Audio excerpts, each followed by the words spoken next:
All right, let's go ahead and get started. Good morning, everyone, and thank you so much for joining us today. My name is Katie Monahan, and I'm a communications strategist here at the Ohio Arts Council, and we are excited and honored to partner with our friends at the National Endowment for the Arts to present today's webinar, Public Funding Resources with the NEA and OAC. So before I present our presenters here today, there are just a few housekeeping items that we need to go over. So first, everyone tuning in today is in listen-only mode. This just helps to cut down on any feedback issues during the presentation, but that doesn't mean you have to stay silent. If you have a question at any point during the webinar, go ahead and drop it in your Q&A box there in your control panel. We'll monitor those throughout the webinar, but I think what we're going to do is try and hold everything until the dedicated Q&A session at the end. We will get to everyone's questions. Next, live captioning is available for this webinar, and you can access those captions by clicking on the closed captioning icon and selecting Show Subtitle. If you have audio issues or trouble connecting, we recommend refreshing your browser, and if that doesn't work, try logging off and logging back in. And because we are presenting from our homes, please keep in mind that there may be some variations in bandwidth and internet stability. So if the sound fluctuates or one of us freezes up, thank you in advance for bearing with us. I promise you we will keep on rolling through any issues such as that. And finally, we are recording today's webinar, and the recording will be available on our webinars page at oac.ohio.gov/webinars and on our YouTube channel by early next week. All right, that does it for housekeeping. Let's go ahead and get started here. I'm actually going to stop sharing my screen. We have a full house of presenters. So presenters, would you please join us on screen here, and I will introduce you. There they are. So as I mentioned, our friends from the National Endowment for the Arts are here today. We are lucky to have 3 representatives joining us. And first, I'd like to welcome Andy Mathis, State and Regional Specialist in Partnership Division, and Ben Kessler, Director of Congressional Affairs and Senior Deputy Chairman. And finally, as Andy described her, the incomparable Eleanor Billington, Grants Management Specialist and Deputy Chairman for Programs and Partnerships. And representing the OAC is Justin Nigro, our Public Affairs and Operations Director. And I'm actually going to hand things off to Justin to go ahead and get us started. Thank you so much, Katie, and welcome to everyone here joining us this morning. To begin, we'll be hearing from U.S. Representative Dave Joyce of Ohio's 14th Congressional District. A couple of words about him. Congressman Joyce was born in Cleveland in 1957, graduated from West Geauga High School, and received his BA in accounting and his Juris Doctorate from the University of Dayton. So he's a lifelong Ohioan. He currently resides in Bainbridge Township. He first worked as a public defender, then served for 25 years as the Geauga County Prosecuting Attorney. And in 2012, he was elected to represent the 14th District of Ohio in the U.S. House of Representatives. That contains all of Ashtabula Lake and Geauga counties, and portions of Cuyahoga, Trumbull, Portage, and Summit counties. So a special welcome to those folks on the line joining us from those counties, those areas. This is his 5th term in office, and he serves on the House Committee on Appropriations and ranks on the subcommittee on the Interior, Environment, and related agencies. So let's hear from Congressman Joyce now. Hello, everyone. Congressman Dave Joyce here. Thank you for joining today's grant workshop for the National Endowment for the Arts and the Ohio Arts Council. I applaud you all for your commitment to providing Ohioans with the opportunity to engage with the arts. It's your dedication and hard work that ensures our fellow Buckeyes are able to develop creative capacities that not only enhance their lives, but also our communities. Unfortunately, like countless industries, the arts and culture sectors were hit hard during the COVID-19 pandemic. I encourage you to take advantage of the support that the NEA has to offer so that we can restore Northeast Ohio's art organizations to their pre-pandemic success. With that, I will turn it over to the experts. Again, thank you for joining today's webinar. I hope you find it helpful, and in the future, please don't hesitate to reach out to my office for assistance with any federal matters. God bless and stay well.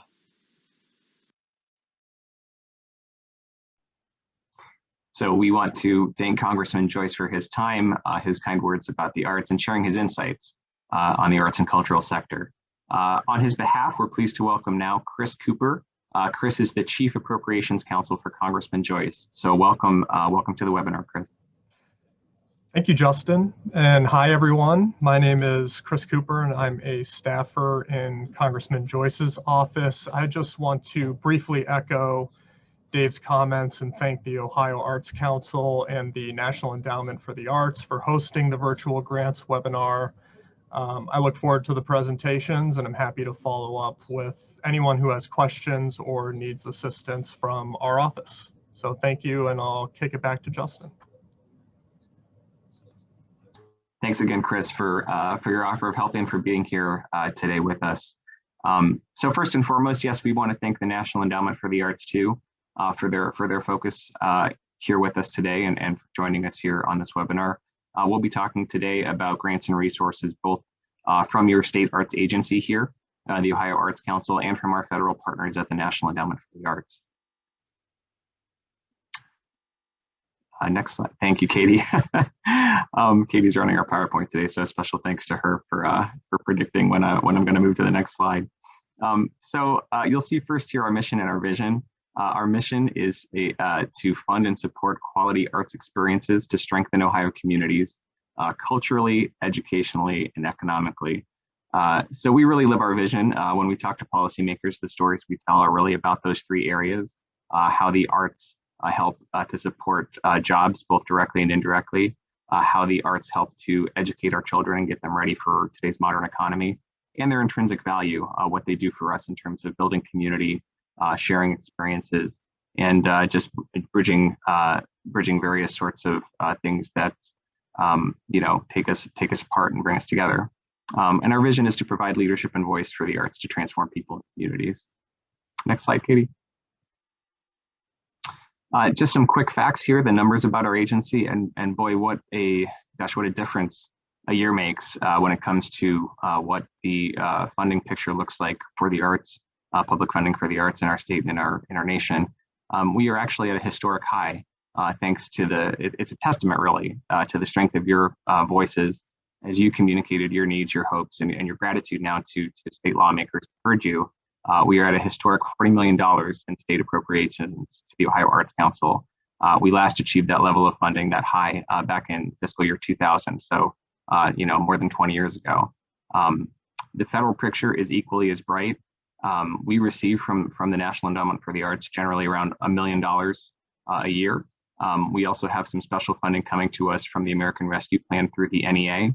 That's $200,000. And we've also received CARES Act funding from the NEA, so it's been very important to have our federal partnership with them. We spend no federal dollars on administration, so we're fortunate to be able to do that here in Ohio, to reinvest those dollars if we grant them to arts organizations all throughout the state. And the funding picture at the federal level is also bright. Like I said, they have a record level right now being proposed, at least $201 million for their budget. So we're very excited about what that means for the arts here in Ohio. We leverage those funds, you leverage those funds, I should say, by generating $44 for every $1 we invest in you in Ohio. So that's a really high match ratio when it comes to finding private, philanthropic, other sources of support, earned revenue. So we know that it's a sound investment and it really has a multiplier effect when it comes to people spending their dollars in your communities with the programming that you run. And then just yesterday, actually, our board met to approve about 700 grants. I think the final number was around 750 grants from our spring deadlines that passed. So we're excited that our fiscal year 22 funding is going to go far and reach all 88 counties. That's a big part of our mission. We're investing the most we ever have in operating support for small organizations, in arts and cultural projects, big and small. Over the last 4 years, we've quadrupled our investment in arts education for teaching artist residencies in schools, doubled our investment in culturally specific arts organizations programming. So we're really trying to make those dollars work for you and support the good work that you are doing in the field. Next slide, Katie. So our state arts plan has been anchored around 4 action words: invest, engage, innovate, and lead. We really try to live those values every day and make sure that we're staying close to our mission. Next slide, Katie.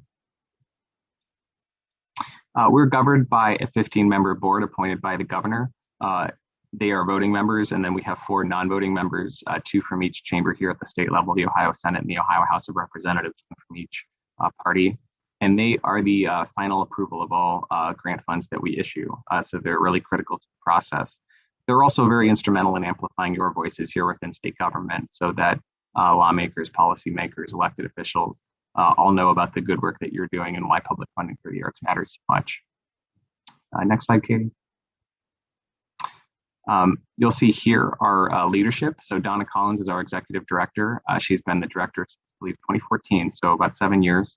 And many of you know her. She's out in the field all the time, less because of COVID, right? But we're starting to get back in the office and back into our usual routines here. And then Dan Katona, our deputy director, who helps to oversee all of our grant making processes. So now we'll get into the resources part of the presentation, specifically the grant making that we do, what our grant opportunities are, when they typically occur, how much those funds amount to, and try to get folks connected to thinking about what types of resources they might be interested in applying for, what they might qualify for. So excited to begin that. We'll start with arts organizations. This quote is really great in our presentation here. It talks about what we provide. So one of the types of funding we provide is one of the hardest fundings, I think, for arts organizations to obtain, and that's operating support. That's just the basic, unrestricted dollars that arts organizations need to sustain themselves. Many organizations find that our funds, because they come from state government, serve as a sort of stamp of approval, like a good housekeeping seal for the work that we do, and that helps them leverage other funds then in the community because they're seen as a quality programmer of arts. So we're happy for that. We're happy, when we're able to fund an organization and have our logo present, because that will help, we believe, attract other funders to support your work. You'll see next here a map of coverage here for our state. So Brianna Dance covers Eastern and Central Ohio, and Jim Sakosh on our staff covers Western, Southwestern, Northwestern Ohio, including the North Central part of our state. They both are excellent resources for you to talk to. One thing I definitely want to say is never be afraid to contact us. We don't mark that on your application and that you called us and had a question. We encourage you to. Oftentimes Jim and Brianna can help you strengthen your applications for funding. They've seen a lot of different applications over the years, and, know how our panel process works. So please feel free to reach out to them if you ever have a question about applying for funds from us. You'll notice here that our Northeastern region is currently vacant, but we're actively actually hiring for that position now. So we're going to have a third coordinator representing Northeastern Ohio, including Congressman Joyce's district. So if you are serving folks and are located in Ashtabula County or Lake Geauga or portions of Cuyahoga, Summit, Portage, and Trumbull, you'll have a new coordinator soon. So we'll be happy once that person is in place and is serving your region. But Jim and Brianna are doing a great job covering it for now. Next slide, Katie. So first and foremost, project support. Oftentimes, this is kind of how folks get started with funding from us, particularly in Art Start. That's kind of our front door. It has a later deadline in the spring. You'll notice that most of our deadlines are spring deadlines, so there's lots of time to review our program guidelines, contact our staff, and start thinking about opportunities for funding for things you have coming up. So again, Art Start is often for newer organizations, whether they're emerging themselves or whether they're new to us. We often look at that as kind of a first step toward getting familiar with our OAC processes. Arts Next is also a type of project support.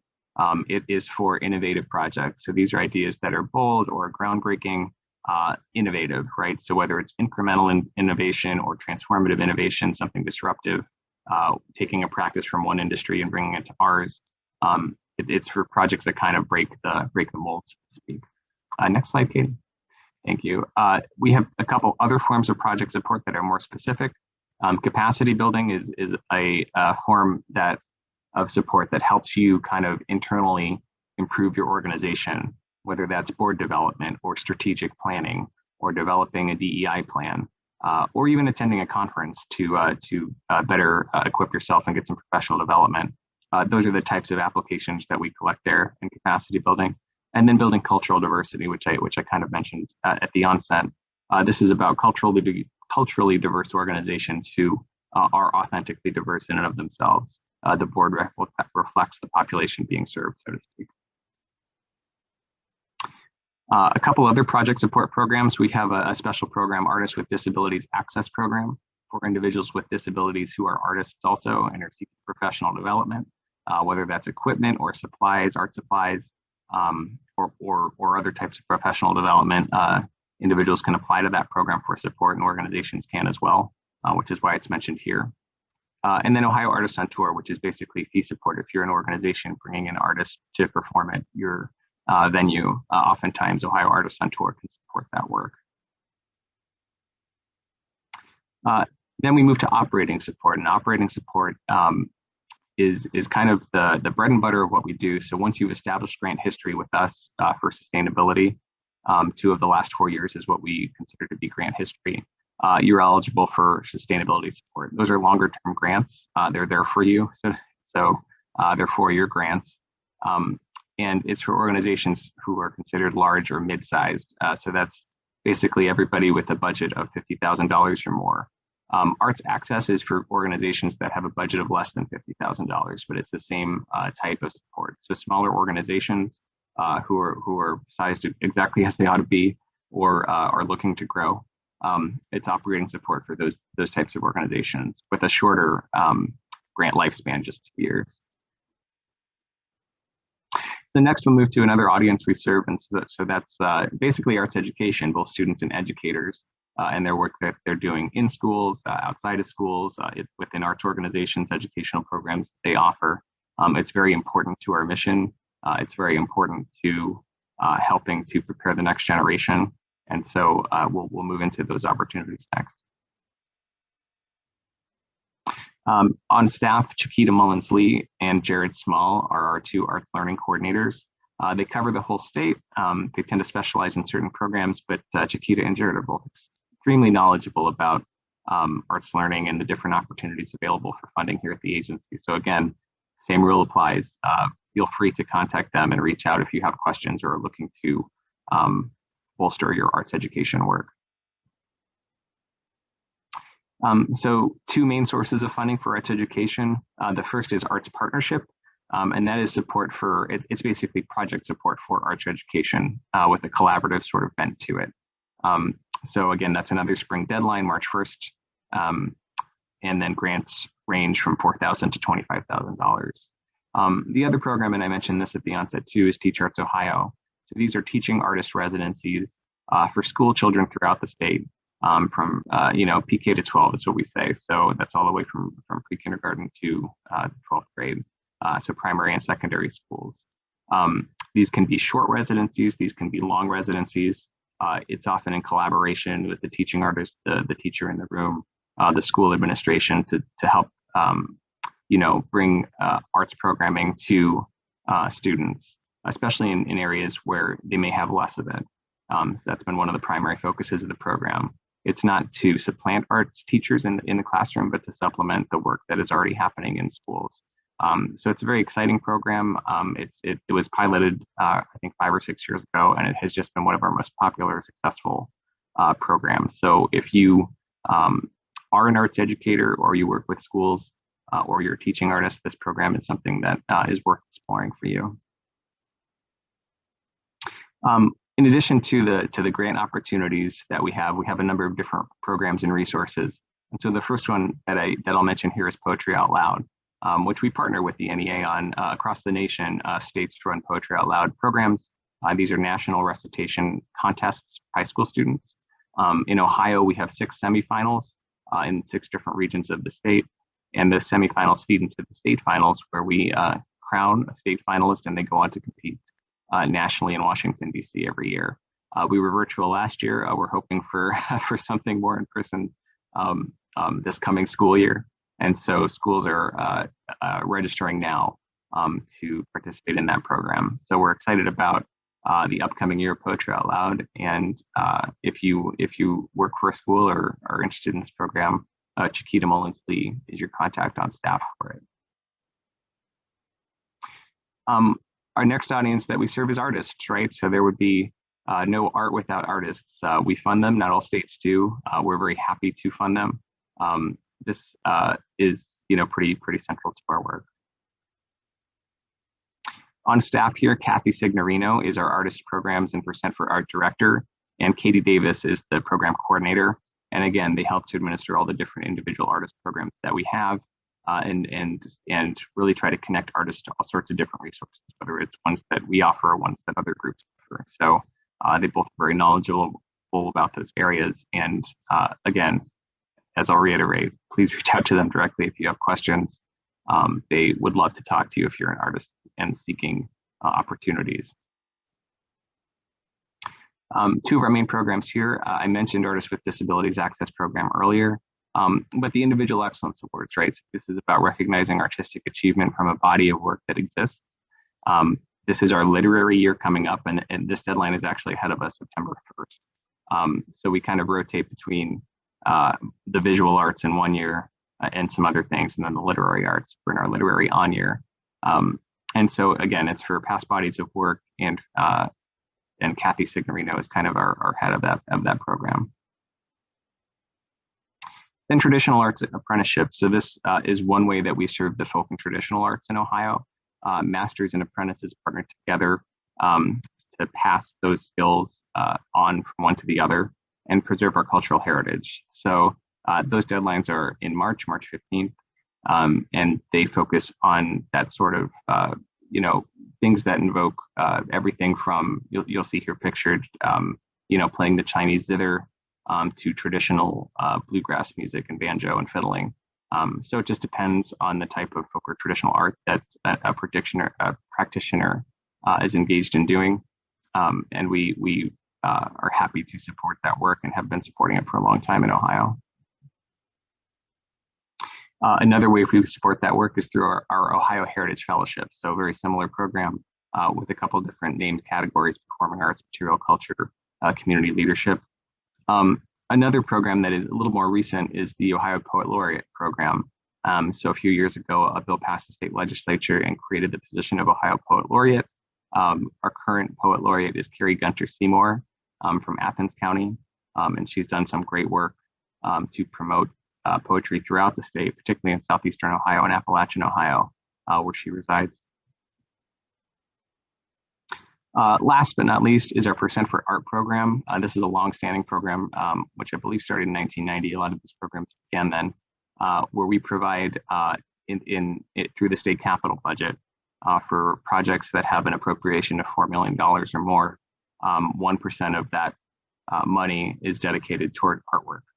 So oftentimes you'll see this program active on college and university campuses, since they have a lot of different state capital projects happening. And so those are either commissions for new work or sometimes purchases of existing work. And artists have an opportunity basically to apply for those when they arise from the capital budget. And then, of course, last but not least, just some resources generally for the public. Certainly our grantees are the ones really serving the public, but we also offer a number of different resources to engage with Ohioans across the state. We have a webinar series, including this one, that are free and always open to register for. Prior to COVID, we had begun reinitiating a professional development conference. That was unfortunately postponed back in, May of 2020. So we're hoping to bring that back soon, so that both artists, arts professionals, whether you're new to the arts or have been working in the arts for a long time, basically professional development for folks, no matter their experience levels in the arts. And then some special events. So we run the annual Governor's Awards for the Arts in Ohio. That program is actually active right now. Nominations are open in a variety of categories. So arts administration, arts education, patrons of the arts, businesses who support the arts, individual artists, community development and participation. If you are doing this work, self-nominations are permitted. If you know someone who's doing great work in the arts and you think they should be recognized, nominations of others are permitted. So please contact us. This is actually something that Katie and I are very close to. And so we'd be happy to talk you through how that nomination process works. It's pretty straightforward, just a quick narrative and then a few support letters from folks who can speak to the work that someone is doing in the arts, and that's it. So we would encourage you to contact us if you're interested in that recognition. We also have the OAC Rife Gallery, which is finally on the verge of doing some limited hours and reopening. So we feature Ohio artists, all sorts of different Ohio arts organizations who have exhibitions, Ohio curators. This is a place to really showcase the arts here in the state's capital, in a building where the governor has his offices, state lawmakers have their offices. So it's a wonderful way to both connect with policymakers, but also bring the public into a government building and showcase just how prominent the arts are in our state. We have a long, wonderful legacy and history, both from the turn of the last century to now, of just really having a robust creative presence in the state. And so we're so pleased that we have one way to shine a light on folks who are doing great work artistically throughout the state through the gallery that we administer downtown here in Columbus. And that concludes my presentation. So thank you for listening here to me today. We are going to save all questions until the end of the presentation. So at the moment, I'm pleased to welcome staff from the National Endowment for the Arts for their portion, Andy Mathis, Ben Kessler, and Eleanor Billington. Thank you. Great, thank you so much, Justin. So grateful for the welcome from Congressman Joyce. We're so thankful for his support and for Chris for being here. If you follow the congressional calendar, you understand just how busy it is for all staff, especially those with a hand in the appropriations process. So thank you, Chris, for taking the time and leading the way when it comes to the arts and the creative workforce. Also want to mention that we are joined today also by Kyla Cole of Congresswoman Beatty's office. So grateful again to be working with such great staff and members of Congress throughout the state. If you're from the 3rd District of Ohio, the Columbus area, please reach out to Kyla as we continue to work together across the state to make sure everyone has the resources they need as they're applying for an NEA grant. And if we could just go to the next slide, please. Great. And the goal for today is not only to provide a deep dive into the upcoming American Rescue Plan funding opportunity, but really to demystify the National Endowment for the Arts and our application process. We want you to leave this meeting knowing that an NEA grant is within your reach and that you have the technical assistance tools you need. Again, that you're in a position to succeed when you hit submit on your application. And what's front of mind for me and a lot of my colleagues is that we have a schedule of open office hours. It'll be a Zoom room that looks just like what we're in today. A couple of my colleagues will be there to greet you. I'm going to put in the chat right now a link for you to register. No question too small. Drop by, come to listen. If you have a question, don't be afraid to ask. Chances are if you're thinking it, someone else is too. So really come to one, come to all of them. We really hope to see you there and continue this conversation before you apply with us. And the presentation will provide a general overview of the NEA, the grant programs we offer, and then get into the details about the upcoming opportunity made possible by the American Rescue Plan and that August 12th deadline. And then we'll try and move quickly so we have time for some questions. But again, if we don't get to your question, we'll have contact information available and we'll make sure that we stay in touch. Just the next slide, please. Great, thank you so much. So just a little bit on how we got here today. In addition to our regular annual grant programs, as part of the American Rescue Plan, the National Endowment for the Arts will distribute roughly $135 million. And of that amount, 40% has been allocated to state and regional arts organizations for regranting through their own programs.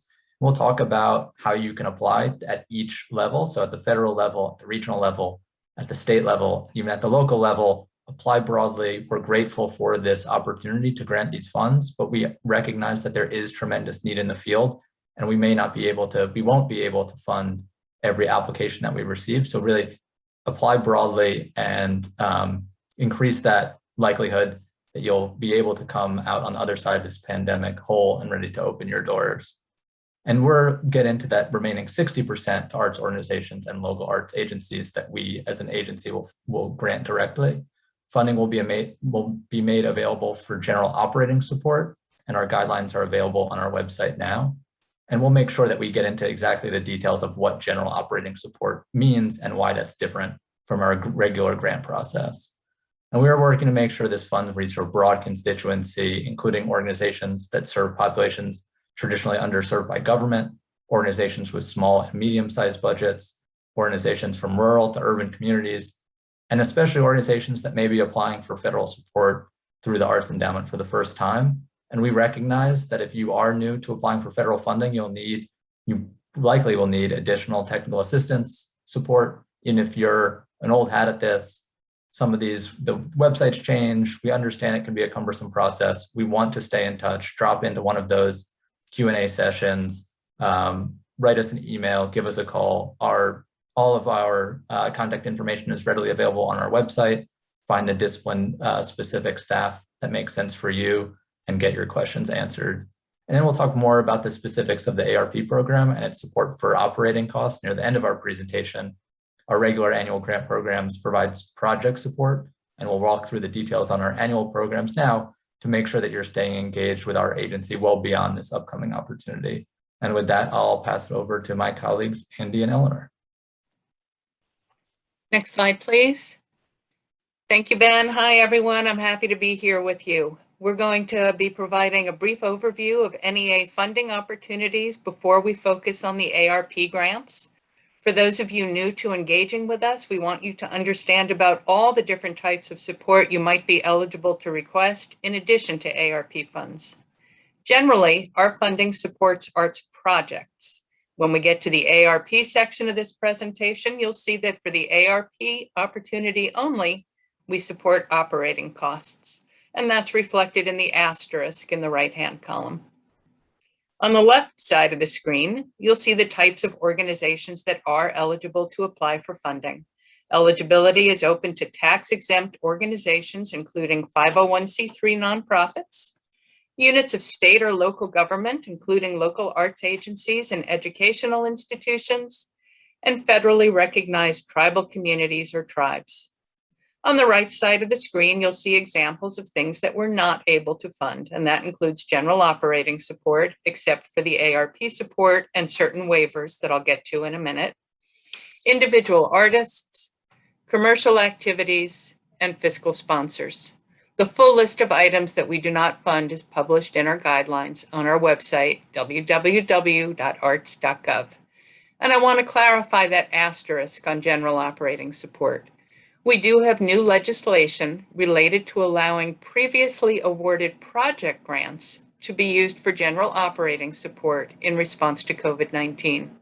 If you have a previously funded award, you may be able to transition that into a general operating support grant. You'll need to work with our grants office on that. Currently, moving forward, all FY22 grant applications will continue to be for project-based applications. Next slide, please. There are certain requirements you must meet in order to be eligible to apply for an NEA grant. You have to be a 501c3 nonprofit at the time of application, and you must have a 3-year history of arts programming. A lot of people get confused here. The arts programming, the 3 years of arts programming can predate your receipt of the 501c3 tax status. You can get that tax status 10 minutes before you hit your application submit button, and that's fine. As long as all of the eligibility requirements are in place when you hit submit, it's fine. So you've got to be a 501c3 nonprofit at the time of application. You need the 3-year history of arts programming, and you must be in compliance with reporting requirements for previous NEA awards. For our regular grant programs, you must provide a 1-to-1 cost share or match of non-federal funds. And the match can be achieved in a variety of ways, including earned income through ticket sales or in-kind donations of space, or a combination. The ARP funds are non-matching, no match required for them. And as we said, we'll get to that specifically later on in the presentation. Next slide, please. Our grant review process includes 3 levels of review. The first level is a citizen panel, which is made up of experts in the field, whether they are paid professionals or not. All of our panels are diverse in terms of geography, gender, ethnicity, and expertise. Panel recommendations are then submitted to the National Council on the Arts for their review and approval. And then the NEA chairman provides the final review and approval. If you're interested in being part of this process, we're always looking for new panelists, and we'll talk a bit more about how to volunteer to serve at the very end of this presentation. And one other comment on our process: panel feedback is always available to applicants. If you apply and you're not recommended for a grant, we encourage you to reach out to your staff contact. It can be really helpful to hear what parts of your application resonated with panelists and what things they might have had questions or concerns on. And with that, I'll turn it over to Eleanor. Thank you so much, Andy. My name is Eleanor Billington, and I'm working as a specialist on the American Rescue Plan Opportunity.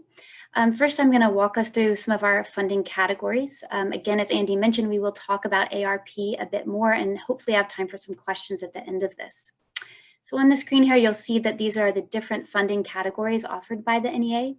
Partnership agreements are only available to the designated state arts agencies and 6 U.S. regional arts organizations, including our wonderful partners at the Ohio Arts Council, who of course are our hosts for this webinar today. The NEA has several funding opportunities for organizations. They include grants for arts projects, Challenge America, Our Town, and research grants. These are the largest grants we offer, and nonprofit organizations receive the bulk of our direct funding. Grants for individuals are limited to literature fellowships. In addition, we have 2 honorific programs that offer recognition to jazz artists through the NEA's Jazz Masters program, and the most recent class of Jazz Masters was just announced this week, and folk and traditional artists through our National Heritage Fellowship program. Generally, you can submit 1 application per year per organization. However, there are some exceptions to that rule, so just make sure to check the guidelines for clarity. Next slide, please, Katie. By law, 40% of NEA's grant funds are designated for the states and regions. The funding is awarded through partnership agreement grants to the 50 state government arts agencies, 6 territories, and 6 regional arts organizations. Through partnership agreement support, the Arts Endowment makes the arts available in many more communities than it could through our direct grant programs. The colors coding on this map will help you see how the regional arts organizations align with each state. And you'll see that Ohio is included with Arts Midwest and a very nice shade of lavender. It's up in the middle of your screen there. Next slide, Katie. Okay, so we mentioned there are 3 primary funding programs for arts organizations. These are Challenge America, Grants for Arts Projects, and Our Town. Next, we'll focus a bit more on the details of each program, and Andy will walk you through that. Thank you, Katie, and thank you, Eleanor. Challenge America primarily supports small organizations to extend the reach of the arts to populations that are underserved. All grantees must address how their organization or audience has been underserved, and this is defined by our legislation and by agency policy, and refers to those whose opportunities to experience the arts are limited by geography, ethnicity, economics, or disability. All awards are a flat $10,000 and require a 1-to-1 match. And the program includes an abbreviated application and robust technical assistance. The deadline to apply is typically in April of each year. Next slide, Katie, please. Our Town program provides support for creative placemaking projects. So what do we mean by creative placemaking? The most simple definition is about strengthening local communities through arts, culture, and design. Creative placemaking is when arts, culture, and design activities are deliberately integrated into efforts that strengthen communities. Next slide, Katie, please. Now let's look at NEA's largest funding stream, the grants for arts projects. Applications are submitted to one of 15 discipline programs at either the February or July deadline each year. Funding is available for all stages of the artistic process, and that can include creation, presentation and exhibition, arts education and enrichment, as well as services to the field, such as conferences or professional development. All grants require at least a 1-to-1 match, and awards can range from $10,000 to $100,000, and the project timeline can be for up to 2 years. Next slide, please. We support projects in, let's see if I can say this. We support projects in the Grants for Arts Projects category across 15 different disciplines. You'll see those across the screen here, and guidelines for each discipline are posted on our website. To apply, you would choose the appropriate discipline based upon the content of your project, not your organization, and follow the guidelines and application instructions for that discipline. We encourage you to look through the discipline-specific guidelines and reach out to staff with any questions.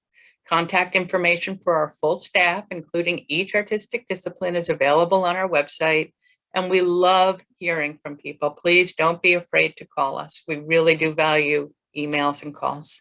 And with that, I'll turn it over to Eleanor. Thank you, Andy. Okay, so now let's talk about the American Rescue Plan opportunity.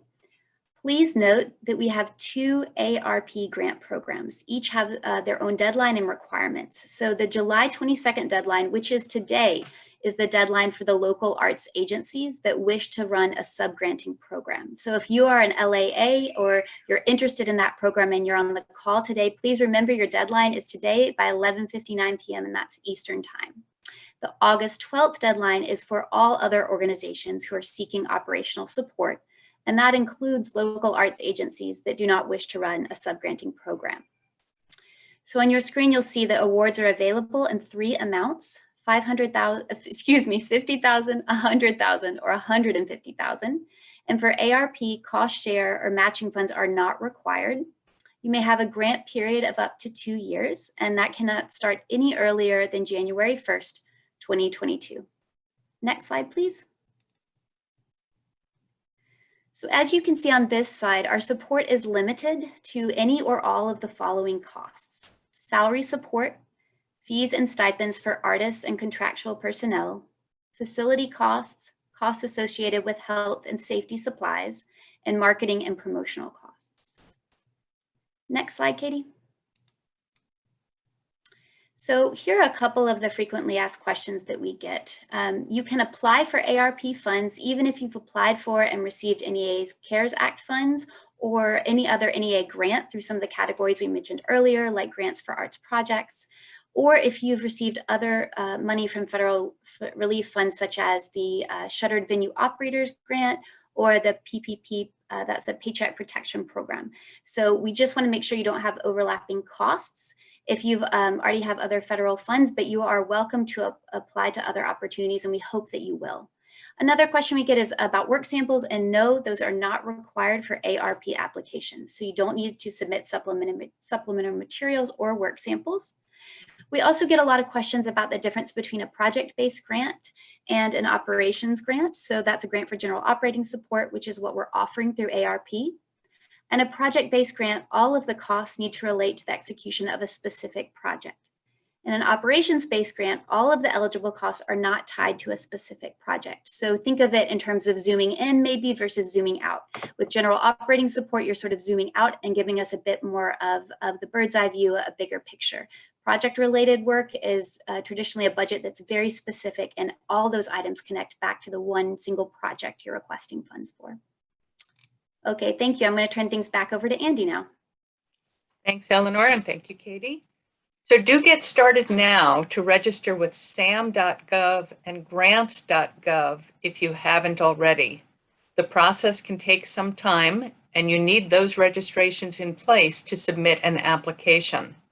And late applications are not accepted. And we really urge you to try to submit early so that if there are any tech issues, we can clear them up well before the deadline. Next slide, please. We have special ARP mailboxes where you can submit questions as you're going along, and designated ARP telephone numbers too. Also, there are a wealth of technical assistance resources on our website, and I see that Ben has been dropping those into the chat as we've been speaking. Next slide, please. Whichever program you decide to apply to, the process is the same. It's a 2-part process. Part 1 is where you're going to work with 2 federal government systems, System for Award Management, that's SAM.gov, and grants.gov. You're going to need up-to-date registrations and the correct permissions for each of these systems. And then once you have both of those accounts in place, the actual form you submit for Part 1 is really easy. It's a 1-page SF 424 form, very governmenty. And it asks for very simple information, the name of your organization, the dates that you would like your grant period to be, DUNS number, address, very, very simple. We're not asking about anything about your project at this point, just basic information. It's sort of like a way to express your interest in submitting the full application during step 2, and that's what Eleanor will go over. Thank you, Andy and Katie. Okay, so part 2, this is our actual Arts Endowment grant application form. It is where you'll submit the bulk of your application and all of the specifics about your proposal. You'll put together your narrative, including details on your organization's history, your proposal description, and your budget. The grant application form is submitted through our own Arts Endowment online platform, which we call the AP, or the applicant portal. The guidelines for each of our funding programs, which are all posted on our website at arts.gov, include step-by-step instructions on using the applicant portal and tips for how to approach each question, as well as some screenshots for the portal so you can prepare ahead of time. The instructions for part 2 have a great document that is really, really detailed, and it will also include character counts too. So if you're curious about how much information you can put in each field, you can prepare for that ahead of time. So again, this information is all available now online at arts.gov. And then you'll be able at that point to go into the NEA's applicant portal at the designated time frame. So we have an application calendar at arts.gov, and I can drop the link to that in our chat if it's not already there. And then you'll see exactly when the deadline for you is for the second part of this process. Okay, next slide, please. Thanks, Katie. We would love to stay connected with you all through our newsletters. We release regular newsletters that highlight upcoming grant program deadlines, as well as events and resources. This is a great way to keep up with what's going on with the Arts Endowment and field news from around the country. So please subscribe. You can get to our website by visiting arts.gov, and at the bottom of the homepage, there's a button for newsletters. You can click there and sign up for any newsletter topics that interest you most. Next slide. I believe Andy mentioned this earlier. This is just one more reminder that we are always looking for new voices to bring into our panel process. This is a great way to connect with us and for us to connect with you and to really learn what the process is like from the other side. We've been told by many previous panelists that this is really a great professional development opportunity. So if you are interested, you can fill out a form on the URL that's listed on your screen, or you can contact us directly. Okay, next slide, please. We're gonna move into the Q&A portion of our presentation now, and I know Ben's been putting some things in the chat already to help provide direct guidance, and so we will start to answer your questions now if you want to drop them in the chat, and we will move through as many as we can. Thank you so very much, Eleanor and Andy. We know that was a lot of information, so you're probably gathering your thoughts, but would encourage folks to just take your time. We've got 11 minutes or so. We won't run for the exits the moment the clock strikes 12:30. So take your time, think of questions. I think one question, if we can start while everyone is gathering their thoughts, is, okay, I have all this information. When I'm applying for the National Endowment for the Arts grant, how much money should I choose? So what you heard from Andy and Eleanor was that for the American Rescue Plan opportunity, the 3 funding levels are $50,000, $100,000, and $150,000. And we're only able to fund at the level for which you apply. And what we want to emphasize is that no part of our application process, especially not this question, is meant to trip you up. It's not a gotcha question. Don't think in the back of your mind, am I asking for too much? In these troubled times, my neighbor needs more than I do. Should I really apply for $100,000 or $150,000? That's a question that only you can answer, but we want to help you get there. So that means come by the live Q&A sessions, send a note to one of those contact us email inboxes, have the conversation, give us a call. We want you to get to the right number that makes sense for your organization and your budget. It's going to be a unique question for you, but again, we want to help you get there, and no part of this, especially that question, is meant to trip you up, but we know that's front of mind for everyone because again, we're only able to fund at the level for which you apply. So we have a question coming in for general operating ARP, this particular grant process that we focused on for much of the presentation. What are applicable costs? All marketing, storage, rental, new salary. So I think we can take off, generally we have this, and we'll make sure that these slides are available afterwards. So we have, what general operating support means, but I think absolutely marketing. We understand that so many of you are thinking about reopening your doors right now, and those marketing costs are so important to be able to bring back folks into your spaces safely. So yes, absolutely. On marketing, new salaries, absolutely. The question, storage rental. So I don't know if you want to address storage rental and maybe any additional thoughts, maybe Eleanor, on how we flesh out general operating. Thank you, Ben. So that's a great question. Storage rental facilities that are tied to your seasonal operations or day-to-day operations would be okay. If you want to reach out to us directly at the contact information that Ben provided, and I can drop in the email accounts one more time too, then we can talk more specifically about that. But rental costs that are happening regularly, that are a part of your organization's day-to-day activities, would be okay. So if you're renting, a part of a building next to your own to store sets, to store costumes, that sort of thing, that would be okay. But if you have specific questions, please send us an email and we can get right back to you. Great, thank you so much, Eleanor. The question came in, and if you don't mind, if we could try and do it. I know that there's the Q&A and the chat. I'll try and look at both as we go. So we'll get to your question. The question that just came in: do we need to provide evidence of financial loss in the previous years, such as required for PPP loans, as part of the application for ARP grants? While this opportunity is meant to make sure that you can come out on the other side of this pandemic ready to open your doors, provide art to your community, the answer is no. Next question: can an ARP application be a combination of general operating support and project support?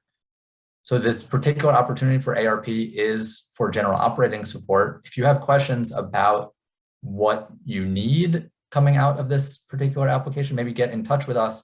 We're hopeful the fact that, as Eleanor said, general operating support takes us up a level so that your general operating support will allow you to think about that next project. But maybe if you have concerns about what that might mean for your organization, get in touch.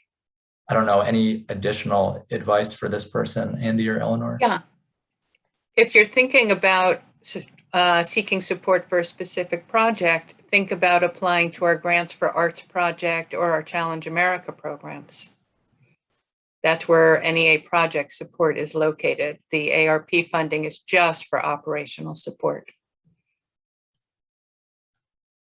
Great, thank you, Andy. A question coming in from someone who's part of a small theater group in Ohio, generally 2 or 3 people who work on development applications.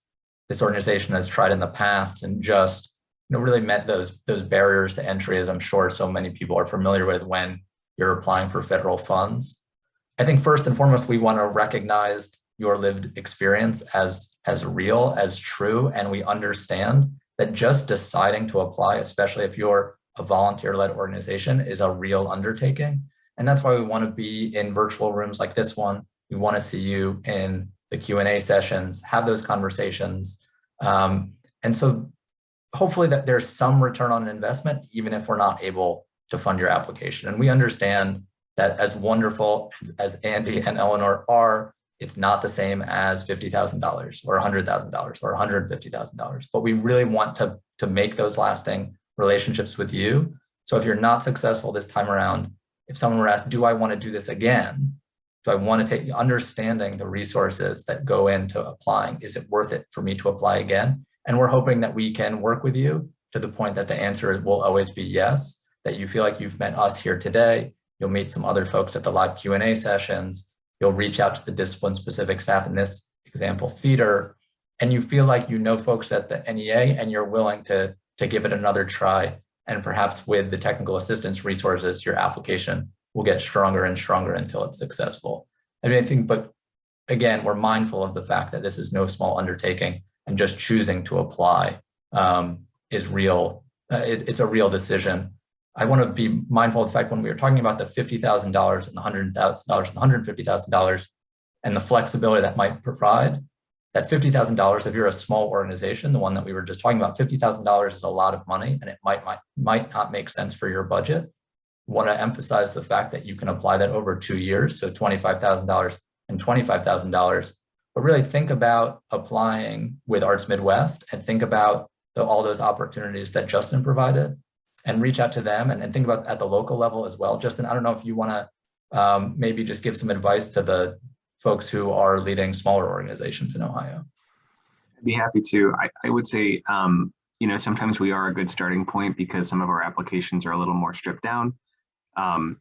We can also point you within our agency to applications that are easier to navigate and shorter, right? So I'm thinking of capacity building, for instance, in a smaller organization. That's a pretty straightforward, application, and might be easier than taking on something bigger at our agency, like let's say an Art Start grant or something like that. Those are designed to be easier too. But if that's a bridge too far, that's when our coordinators come in to help and can try to, if you have a question about the budget or demographic information or something like that, they're accessible and able to help you puzzle that out. So that's where I hope that you would reach out to us and see if we can do anything to help expedite, some of the fields that we're filling out. We really have tried to, over the years, I want to say 3 or 4 years ago now, take out information we were collecting that we weren't really using.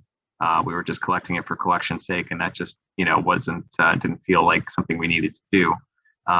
So I would say that things we like to believe that it's never been easier really to apply, at least to the Ohio Arts Council, for funding. And so we want to make sure that we're actually living that truth, right? So I would say reach out to me after this webinar, and I can get you in touch with our coordinator here to see if that opportunity is right for you.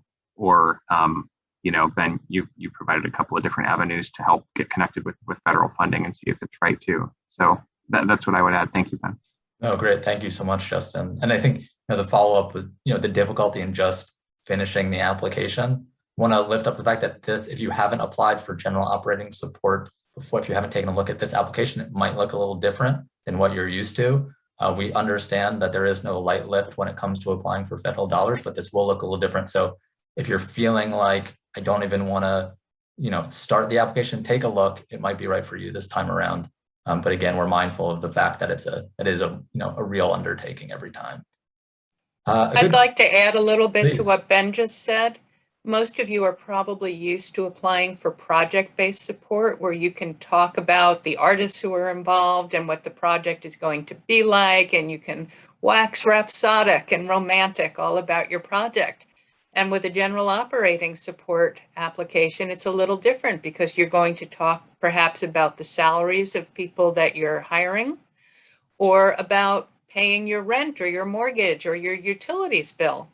And so how do you write compellingly about your gas bill?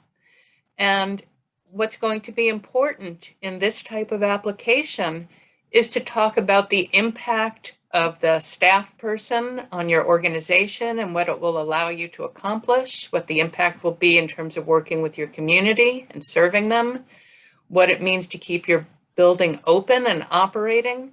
So there's a way you can talk really compellingly about what this general operating support will allow your organization to do. And that's what our panelists are going to want to hear about, that you understand your community and what the difference this support will make for your organization working in your community. Great, thank you, Andy. Really appreciate that. And I think we have 2 more questions. I know we're at time. Thank you for everyone's patience as we get through the questions.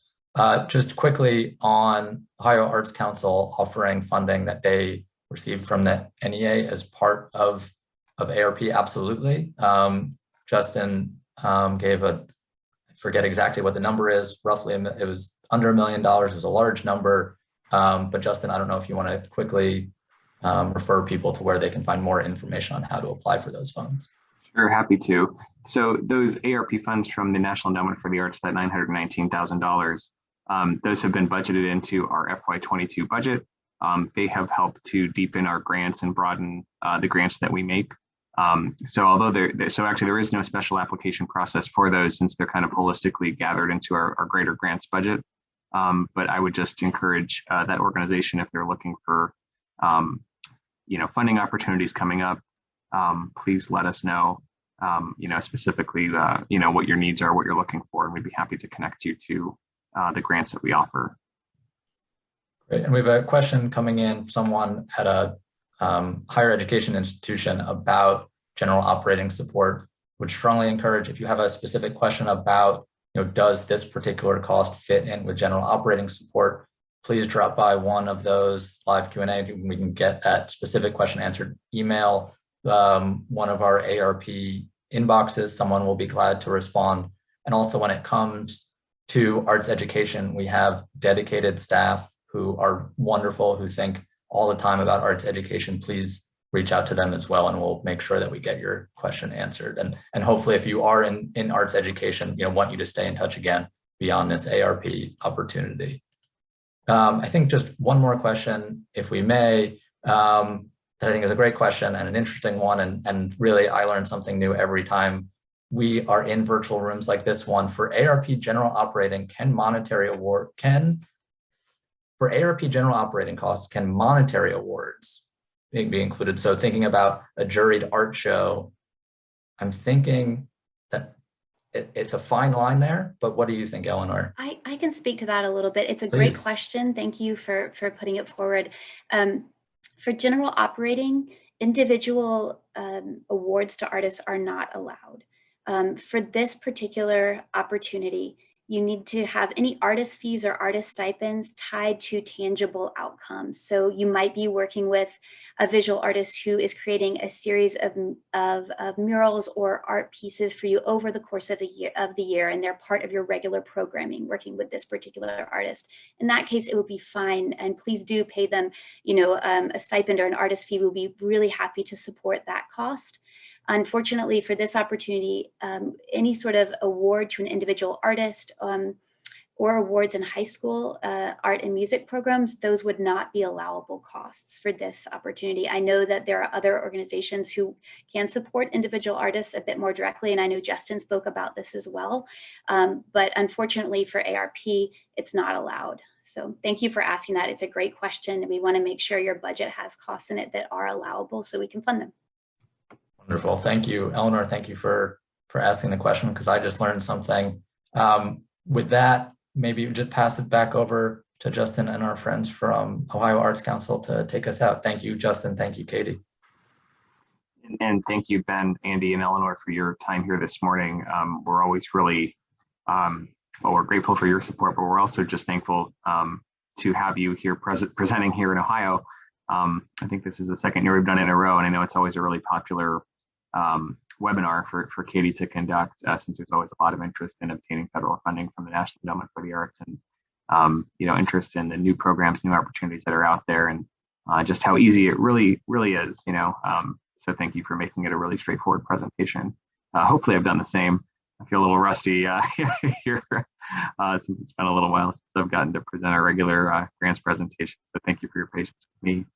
So Katie, back to you for any last minute housekeeping items, and thanks again for everyone attending here today. Thanks, Justin. I just wanted to echo Justin's gratitude for Andy, Eleanor, and Ben, and to Chris, Cooper, and everyone in Congressman Joyce's office for pulling together that wonderful introductory video.